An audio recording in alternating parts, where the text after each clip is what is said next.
All right, welcome back, good people. This episode I'm titling How to Market Your Business. Right, before I taught you or shared information with you about how to market yourself. Now we're going to take it to the next level. You're going to be marketing your business opposed to just who you are and what you do. Right?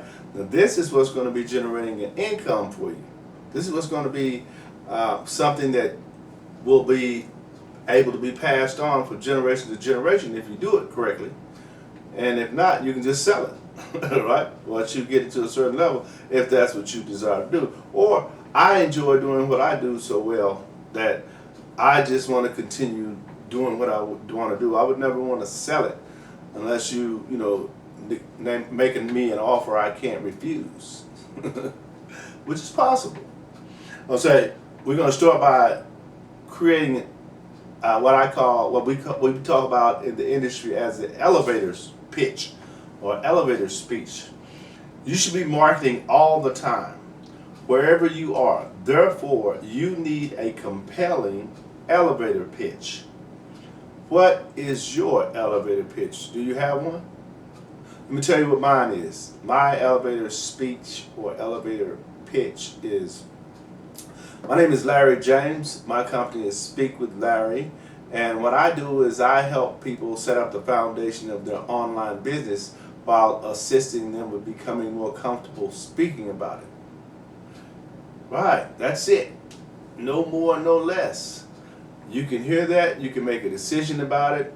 Is that something that interests you? Did I say anything that, would kind of make you want to hear more?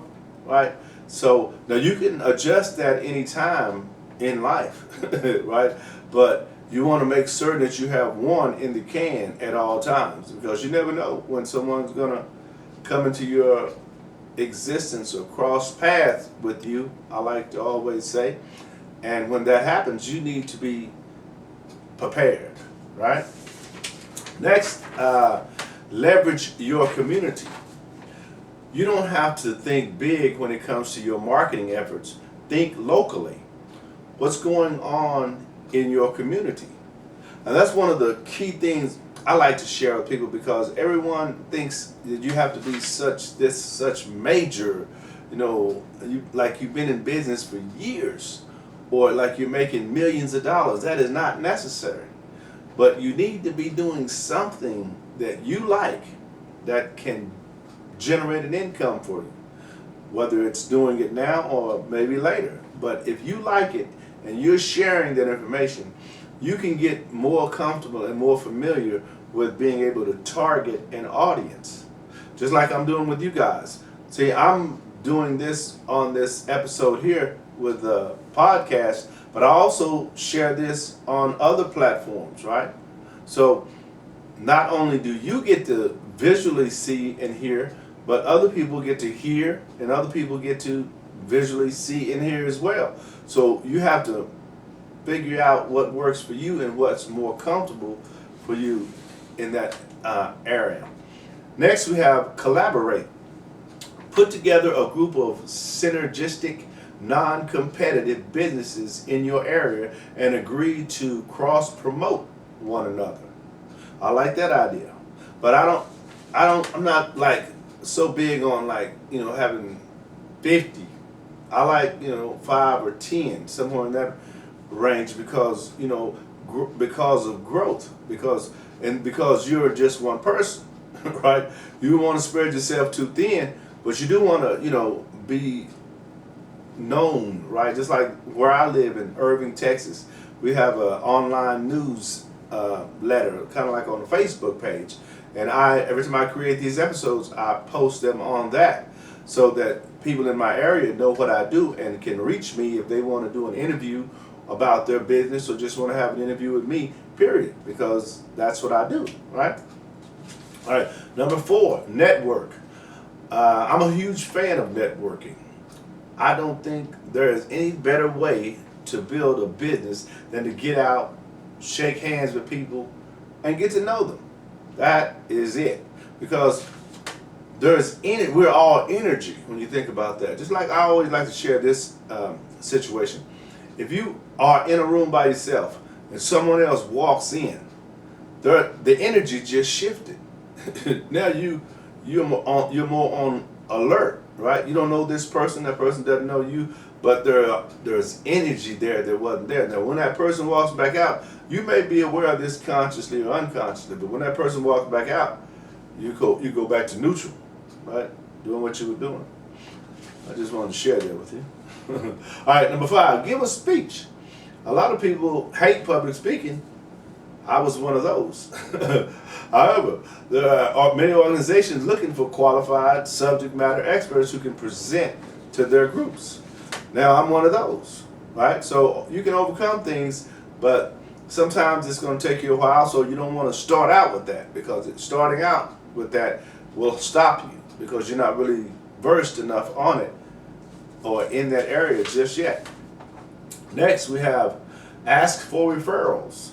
Don't be shy about asking your customer for referrals. The majority of people say they are willing to provide a referral if asked, but very few take the initiative to do that on their own. Be that person.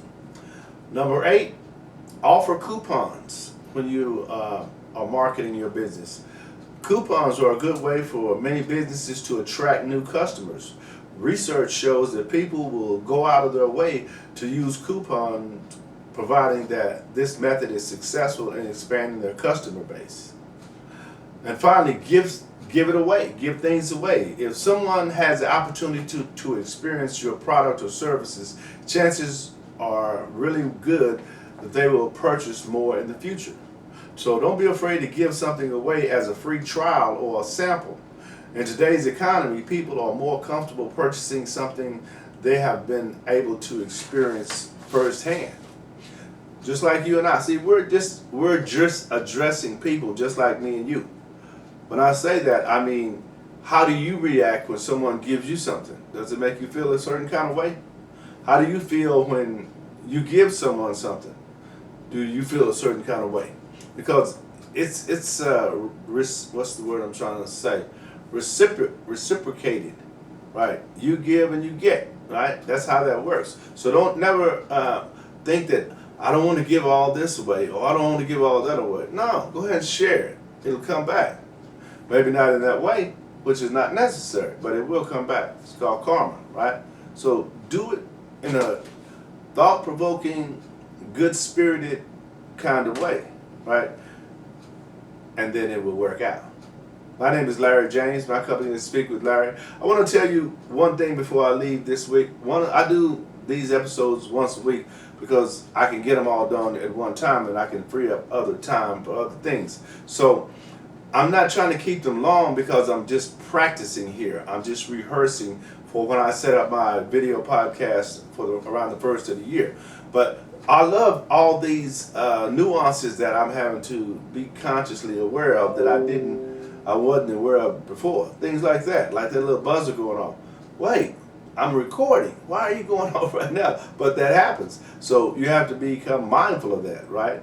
Maybe I want to shut that off the next time, right? Or whatever, right? It's just living, learning, right? But I'm doing something, which is what I'm trying to get you to do. I'm trying to get you to do something. Just do anything. Just start and learn along the way. Learn on the fly. And you'll like the way it turns out. I'm going to see you on the next episode. Have a fantastic week.